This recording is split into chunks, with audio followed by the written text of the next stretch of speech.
Well, good morning and welcome, everybody. Thank you so much for being with us here on the farm with the Stovers. I'm just out here getting the mail, and I see that we've got equipment that's starting to arrive over here by the new site. This is really exciting.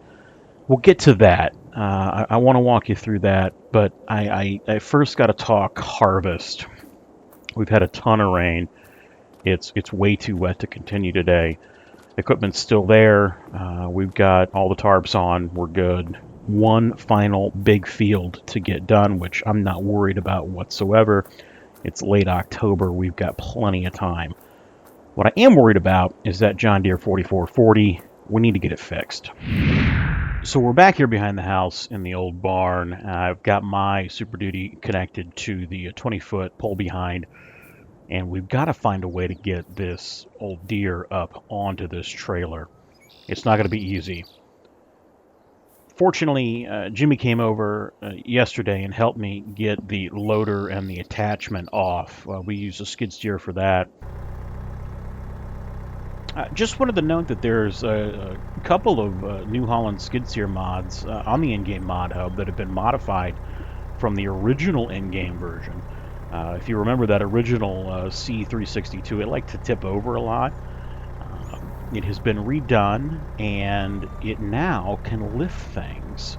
Still a little tippy, but it is definitely a lot better at lifting heavy weight and not falling on its face. So initially the thought was we'd use 82 Studios trailer, and in a most recent update, he's got a winch on here for us. I thought it might be really interesting to see if this winch would actually attach to equipment. That'd be really, really cool.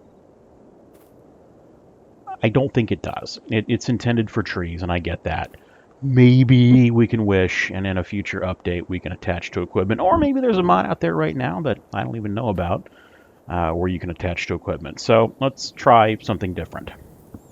All right, time for our next sketchy idea is we're just going to use the skid steer. We've already kind of got it up on the trailer, and I think if we just keep nudging it a little bit, it's going to go right on. The tractor's locked in neutral, and just come up behind it here, give it a little push.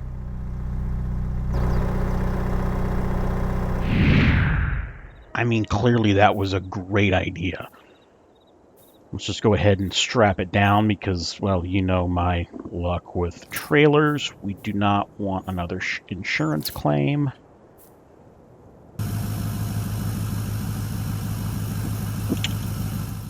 And just like that, we got the 4440 on a trailer. Let's pull it out. I'm a little worried this ground was going to be really saturated and we could potentially get stuck. But it looks like we are doing just fine. Is now a good time to remind everybody of proper trailer loading and distribution of weight? Yeah. Prairie State is supposed to meet me over here, and yep, they're here. It looks like Rick's truck. He's got some parts that he thinks might fix this tractor without actually pulling the engine.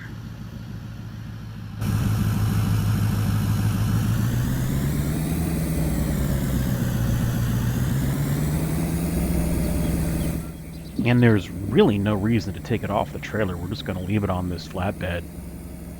Might even make the fix easier. Cannot thank Prairie State enough for getting us parts so quickly. Rick's out here with us. He's brought some parts, and he's seen this before. He says on this series of tractor. Now this is a 466T. I believe that's what it is. What Rick thinks has happened is we have either damaged some of the gearing on the inside that runs the oil pump, and then potentially damage the turbocharger. So he's brought a new gear. We're probably going to replace the oil pump, a new turbo, all new fluids, belts, and we're going to see then what happens. So I got all my major components over here. New turbo, it comes as an assembly. Got new filters, got a bunch of Shell Rotella 15W40 that's going to go in it. We're going to need more than this, but not to worry. We got some 50-gallon jugs full of it. let's go ahead and just tear into this thing and see if we can get it running again. Well, that was a long day. I didn't film much of it because really it was just getting into those intricate parts. Very hard to hold a camera and work a wrench, but we've got the turbo replaced, we've got the new gear, we've got the water pump, and I can tell you that that gear was very heavily worn. So I'm hoping Rick's right. We're going to fire it up and see if this fixed it. Yeah. Oil pressure's good, voltage is good. So I think we can call this a win. Well, good morning. It was a very late evening. I had to edit that video and really felt like we'd started off the next day having some breakfast, and I got to get my coffee. I don't function right if I don't have my coffee.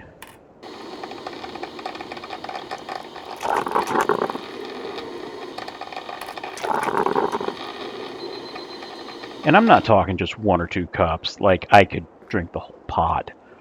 I think first what I want to do is I want to go into the office and pull up the finances, because we've had some concerns from folks that we're out of money. And I just want to put everyone's mind at ease that we are doing just fine. Yes, we've spent a lot of money, but farms are expensive. Initially, $2.5 million. We talked about that early on. That's what we got from the investor. Spent about 1.9 of it on the initial equipment purchase. We've spent some more money since then, though. We got that case magnum, the baler, some animals, food, animal items, diesel fuel, and some John Deere parts. That's got us almost to 2.2, really $2.1 million, so $370,000 of the budget remaining. Our money market account from our investor, though, it's off the charts. No worries. I'm not worried. You shouldn't be worried. We're going to get this farm up and running. It's going to be profitable. We're going to sell it to someone local, and then we're going to move on and do it again. So I'm really trying to get more steps in while I'm out here on the farm. Instead of taking the XUV, I thought I'd walk over here to see the animals. This pen is doing really well. I'm very happy with it. I'm happy how we've got it cleaned up and we've fixed some of the damage that was on it.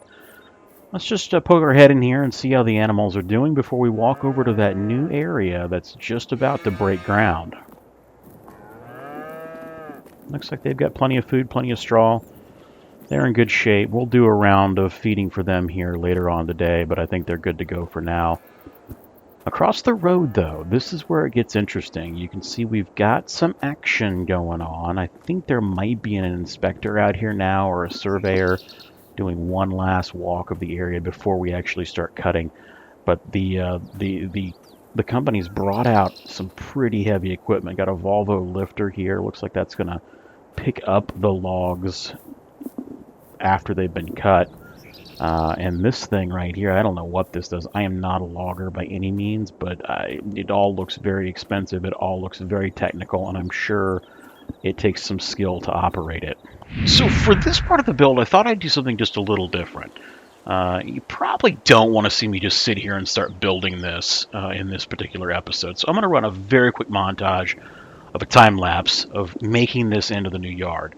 But I'm also going to take that same montage and I'm going to put it out as a longer video in case you are interested. And if you really are interested and want to watch more, well, click the link in the description.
Well, there you have it, the newly completed commodity shed and bunker silos for the farm and the old homestead right across the street from the main farm.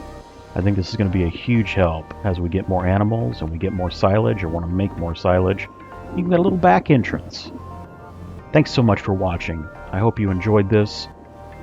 Come back again next time. We got a lot more to do on the farm with the Stovers.